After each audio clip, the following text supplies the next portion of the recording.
After emerging from a civil war in 2009, Sri Lanka, a South Asian country, grew to become a middle to high-income country in less than a decade. The country's economy was boosted by soaring tourism, allowing the government to accumulate billions of US dollars in foreign exchange.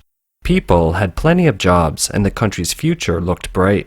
But all this changed when Sri Lanka joined the One Belt One Road project initiated by Beijing. On July 5, 2022, the Sri Lankan government declared state bankruptcy, followed by massive public protests and a direct storming of the presidential palace.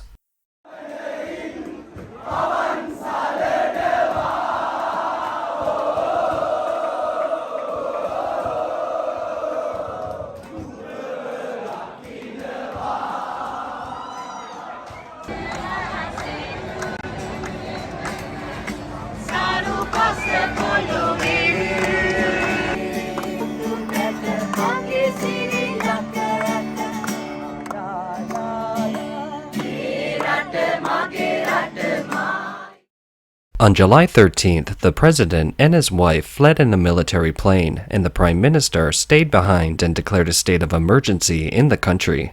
On the 14th, after fleeing to Singapore, the president emailed his resignation letter to the Speaker of Parliament.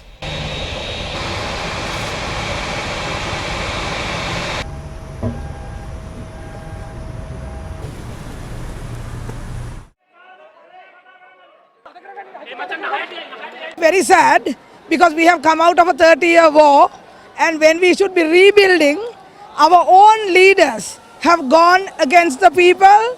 They are stamping on the face of the people. They have no respect for the sovereignty that we have handed over to them. We have to bring back him to the country because they have stolen our money, not the money. They have stolen the future of the children. They have stolen the future of the country. They have stolen the future of the youth.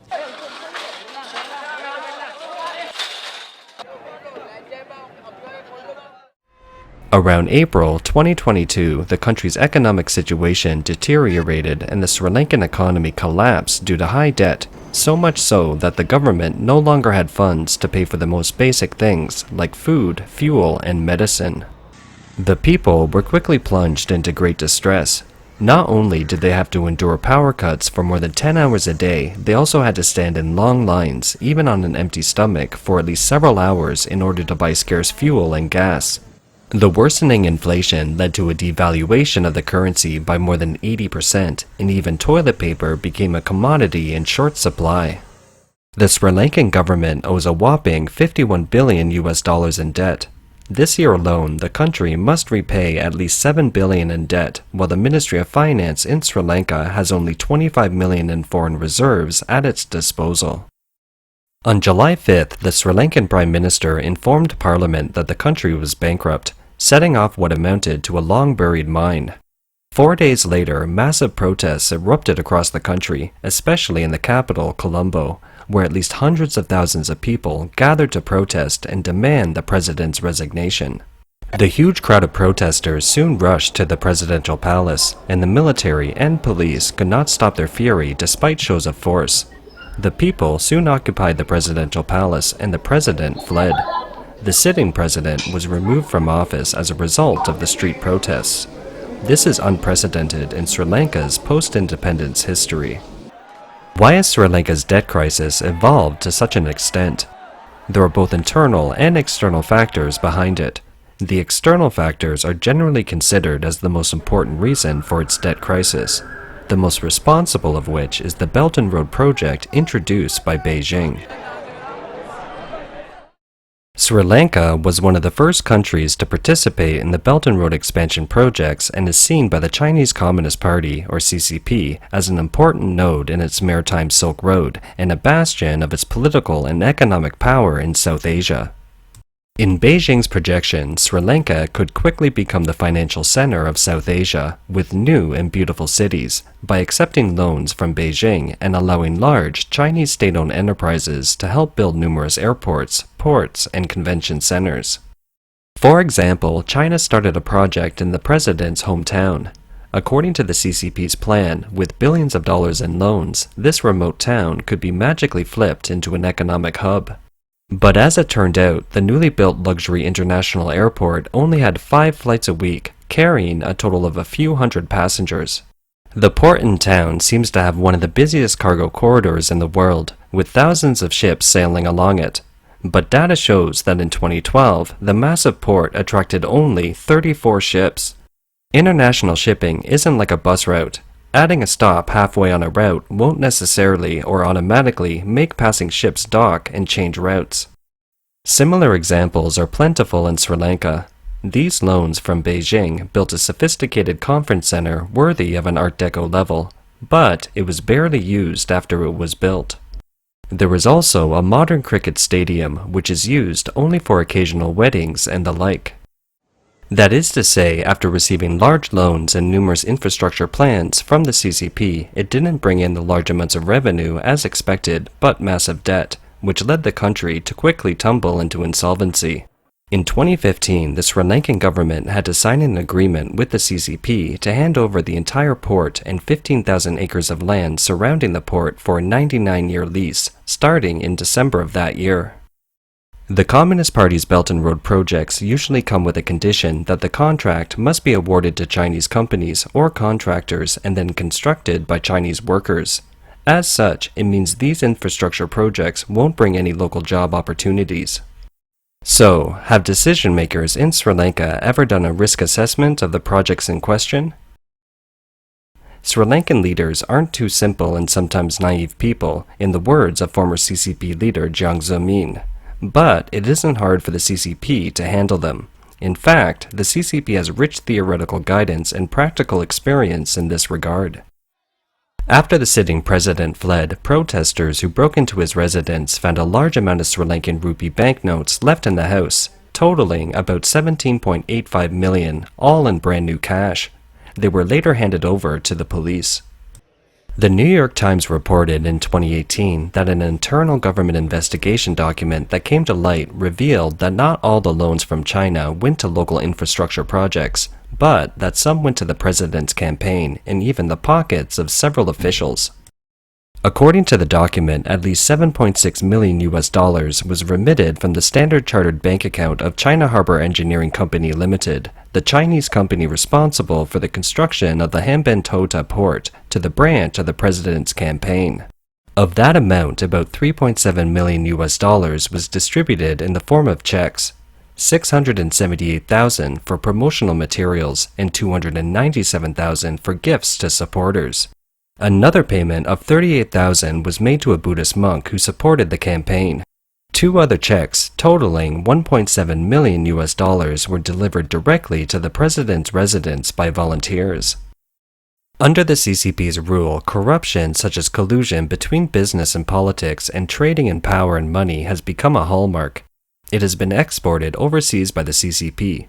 Sri Lanka's president teamed up with his brother. The 2 men took turns being president and prime minister, making this kind of corruption easy to do. We have no problem with who the next elected president is, but if it is going to be Ranil Wickremesinghe who is elected, we would love to know who in parliament voted for a man whose party only got 225,000 votes, and yet he is going to control 22 million people. We will have to question if Parliament is a place where views of the people are taken into consideration. It means that members do not understand the demand of the people for change and that the people are suffering.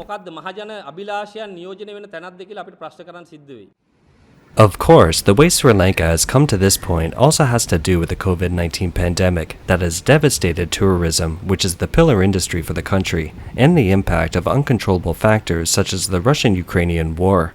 Moreover, there are factors such as the Sri Lankan government's misguided measures to lower taxes and the reckless and complete ban on chemical fertilizers. However, the debt trap and the spread of corrupt practices from the CCP have had a profound and long-lasting destructive effect on Sri Lanka. Often, the result of the debt trap has allowed the CCP to manipulate, to a considerable extent, the strategically valuable ports, airports, and other facilities of the country involved, and, by extension, the political and economic agendas of the country. In some nations, the CCP has pledged its natural resources such as tropical forests, rainforests, and minerals to itself. According to the Associated Press, in addition to Sri Lanka, which has declared bankruptcy, 9 countries are also on the verge of bankruptcy, including Afghanistan, Pakistan, Laos, Myanmar, Turkey, Lebanon, Zimbabwe, Egypt, and Argentina. We previously reported on Laos. It built a Laos-China railway together with China. It took 5 years for it to officially open. It opened at the end of 2021. Laos bears half of the debt, and the Chinese side requires mineral resources as loan guarantees. If there is no money to repay the loan, Laos will provide potash, bauxite, and other resources to China to offset the debt. According to Laos's energy minister, in 2021, Laos could transport 5 million tons of mineral resources to China via the newly built railroad to repay the loan from China. China is the largest source of export revenue for Laos, and Beijing is still heavily touting its bright plan for the railroad. With steady increases in the number of reloading yards and reloading freights, the Laos-China Railway Company Limited will expand the transport capacity by putting additional freight trains into operation. Going into 2022, China is experiencing an economic slowdown and a shrinking demand. The World Bank expects China's economic slowdown to negatively impact exports and production in East Asia and the Pacific countries, including Laos, Thailand, and Vietnam. The economic slowdown and reduced export revenues increase the risk of Laos defaulting on its debt. According to World Bank estimates, from 2022 to 2025, Laos will need to repay more than $1.3 billion in external debt each year. It's equivalent to half the country's domestic fiscal revenue. The country's total foreign exchange reserves as of December 2021 were only $1.3 billion. And then there's Pakistan, a country that is said to have an ironclad friendship with China. Now it's in a deep economic crisis as well. Recently, Pakistan's industries have been unable to operate effectively due to rolling power outages. One of the main reasons for the blackouts is because Chinese power producers under the China-Pakistan Economic Corridor Agreement have shut down several power plants because the Pakistani government has failed to pay up to $1.5 billion in arrears. On April 26, 2022, a bus carrying Chinese nationals exploded in the southern Pakistani port city of Karachi, killing 3 Chinese and 1 Pakistani. Local police said the dead were all teachers at the Confucius Institute at Karachi University, and a Chinese teacher was also injured. Local media reported that the Belt and Road project has caused severe water and electricity shortages in the region, threatening people's livelihoods. There has been a growing local resistance to the Belt and Road project. According to Nikkei Asia, the Pakistani Prime Minister has been working to jumpstart the China-Pakistan Economic Corridor, which stalled under his predecessor, in an attempt to please the Beijing government and shore up the ailing economy. Beijing has already begun to respond to his efforts. In June, Chinese banks lent Pakistan $2.3 billion to help shore up its foreign exchange reserves. Then there's the African nation of Zambia, which has a whopping $17.3 billion in foreign debt, with China as the country's largest debtor. The CCP has invested more than $6 billion in Zambia's major infrastructure such as airports, highways, and hydroelectric dams. In order to solve the debt problem, creditors of the Zambian government gathered in Paris on June 16, 2022. The Director General of the African Department of the Chinese Foreign Ministry, Wu Peng, visited Zambia to coordinate ways to tackle the debt problem. Wu Peng asked the IMF, the International Monetary Fund, to provide immediate assistance to Zambia. But the IMF refused, demanding that its largest creditor, the Chinese government, provide debt relief first. Many countries involved in the Belt and Road project haven't yet reached the brink of bankruptcy, but their economies have been dragged down because of it. For example, the high-speed railroad linking Indonesia's capital, Jakarta, and Bandung was won by China Railway with a deliberately low bid, promising that it would be completed in 3 or 4 years. 5 years have passed, but only 40% of the construction has been completed, and the debt incurred will take at least 40 years of operation to barely break even. To this day, China still claims that these projects provide a win-win model. A really win-win cooperation on the way to the prosperity together. You know, the high-speed railway is an advanced infrastructure, and it relates to the transfer of the technology and knowledge. So it will promote the level of the public service or the transportation for Indonesia side. When one takes a general look at the big picture, that is, the poor and weak countries of the developing world that have joined the Belt and Road, none of them have so far experienced rapid economic takeoff and prosperity, but instead have been saddled with debt burdens to varying degrees. Beijing's main objectives at the time were to first strengthen cooperative relations with these countries in economic, trade, and even security matters. Second, to seek an outlet for China's excess products, and third, to create jobs as the countries receiving the loans were essentially required to use Chinese workers. If China is willing to ease the burden on indebted countries by lowering the interest rates and relaxing the terms a bit, it may be able to ease the debt crisis of these countries. However, at present, China itself is under tremendous economic pressure and has a heavy fiscal burden. As the debt drags on, it will bring more difficulties for China, which is effectively a lose-lose situation. These loans lent by Beijing should be difficult to recover, and hundreds of billions of dollars are just down the drain. However, in the mindset of the CCP, they won't be held accountable by the people. At the end of June 2022, the leaders of the G7 countries announced that they would raise $600 billion over the next 5 years to support the needs of infrastructure construction in developing countries. Collectively, we aim to mobilize nearly $600 billion from the G7 by 2027. These strategic investments are areas of critical to sustainable development and to our shared global stability.